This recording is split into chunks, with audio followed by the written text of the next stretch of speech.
Libertarianism is the garlic of politics. It's a great ingredient, but a horrible main course.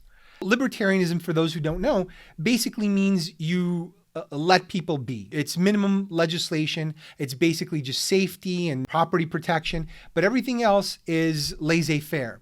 I don't think libertarianism is ever going to climb out of its niche status for a simple reason. The world is complicated.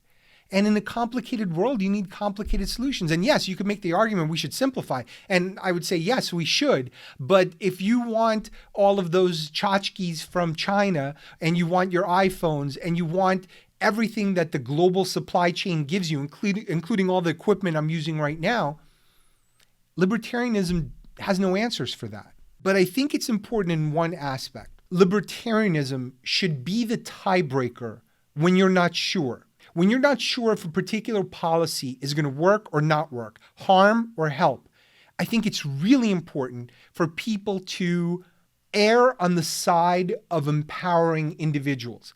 We touted the speech by JFK, who said, "Don't ask what your country can do for you. Ask, what can you do for your country?" We're not asking anything of anybody anymore. It's all, what are you going to give me? I think we need to start asking. An example is Israel has every single person, man or woman, serve in the military.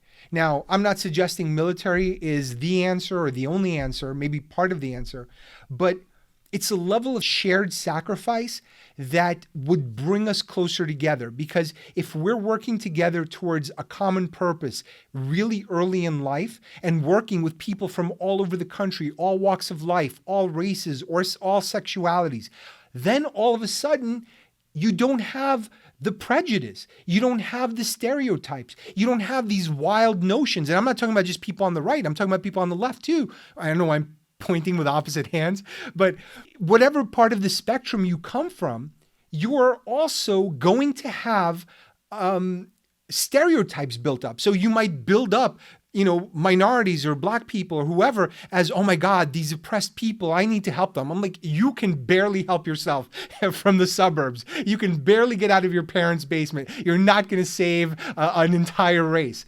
In some ways, libertarianism is good on the policy side, but it doesn't ask much of people. We need to balance those two things, and that will create shared sacrifice and shared values.